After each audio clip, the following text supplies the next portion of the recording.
Thank you very much. I'd like to invite Annette to the podium so we have a little bit of gender balance. Little bit, very little. And this is a concluding part of our panel today. So 30 seconds. Each of you, please do what Tyler did at the end of his presentation. He talked about regulatory stability and financial mechanisms to make it profitable to do these things, so we can move from pre-commercial to commercial, so people can experiment by doing. So in 30 seconds, each of the panelists can sum up the take-home message, because this is a knowledge mobilization event, and we will take notes to make sure that we communicate it to the right people. And also, the last thing is I'll invite the co-chair of the SEI, Dr. Mark Winfield, to do a summation of the day. So, who wants to be the first brave 30-seconder? I just want to get it over with, because Peter didn't tell me about this part. I guess my final thought, to touch on a couple of themes and similarities. I came from a very rural background as well. More on the beef side farm than the dairy side. But again, I kind of harken back to this day where the agricultural and the food roots, understanding the swing of the season, make hay while the sun shines. Growing up around the farm, there was usually an old derelict windmill, and underneath it was a water tank. And without electricity, our grandfathers, or maybe I'm dating myself, our great-grandfathers, had this figured out. And it's, to Tyler's point, there is a multitude of ways to do this, and we need them all, from small to medium to big, right across the spectrum. So I guess the other example, kind of harken back to, I grew up in a house with a cistern. When it rained, you gathered the rain and you kept it for when you needed it. And I think that those old ideas are making that sustainable comeback. Thanks, Brad. And we have an open mic. If somebody has a concluding question, brief, line up on that mic. Otherwise, we keep going with the 30-second. And Fernando, 30 seconds, thoughts. Almost like a pop quiz. Is it working? Yeah, I think it is, yeah. Okay, so I guess I'm being put on the spot.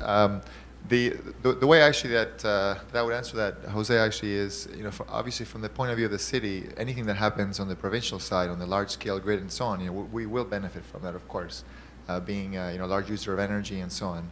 But the area where we have more control over, actually, of course, actually is on the more local side of things.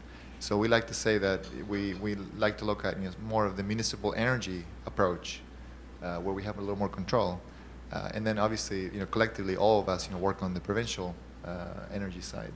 So from the municipal energy side, actually, we're extremely hopeful actually, because we're able to actually integrate some of these solutions, and we've done business cases for district energy, and we are doing PV. Actually, we're sort of leading by example as much as we can, and reaching out and identifying, being also very pragmatic, that campuses, right, are probably the place to start. You can do thermal distribution of energy, which is not regulated, and then keep the electricity and use it actually within the campus. So, hopefully by the time that we get to the other tougher locations in the city, we will have more supportive legislation, but we're not standing back and waiting. Excellent, thanks. And just so, Fernando, A+ for effort, because put on the spot you produce. So not to put people on the spot, we're gonna finish it with Curtis, Tyler, and Annette to address the gender imbalance. And we'll take your question in a minute, sorry, in a minute and a half, as a matter of fact. Excellent. Curtis. So I'll be pretty brief. My closing thought is I think we've got a lot of stuff in place here in Ontario.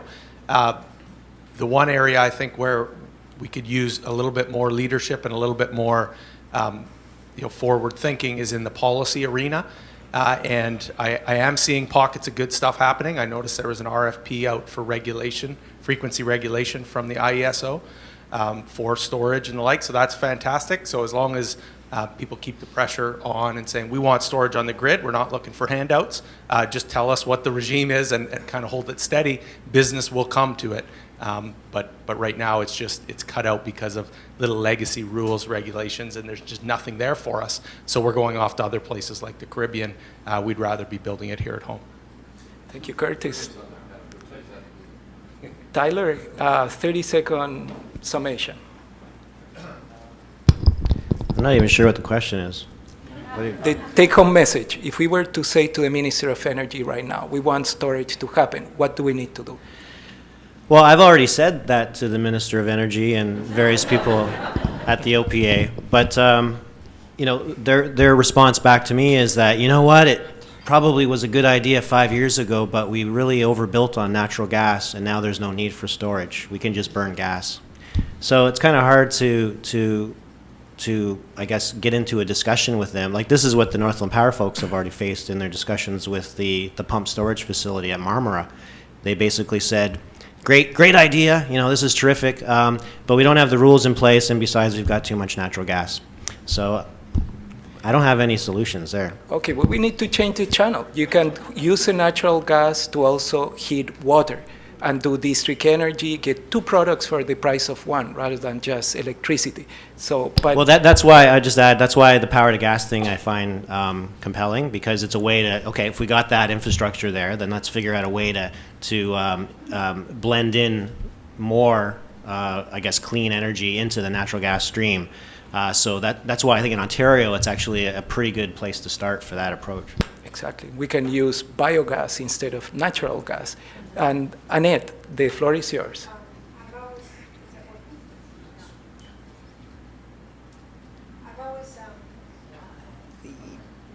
Is that working? Yeah. I don't look through the rear view mirror. I look through the windshield of every vehicle I ever drive.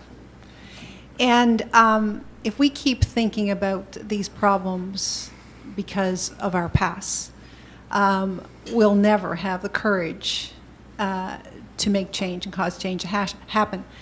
I'm going to do this from a perspective of trying to put together business deals and really being a voice to present different technologies in an economic way. And inevitably, change will happen. The world is changing. And I don't want Ontario to be behind the eight ball. And I think took great courage to introduce the Green Energy Act.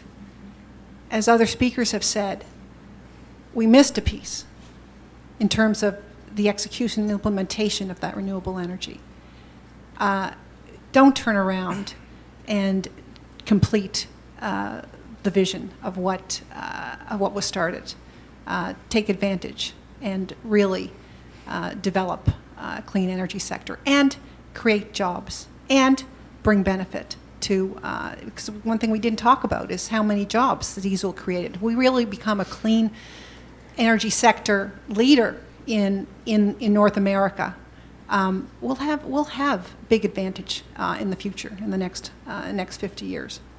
Thank you, Annette. And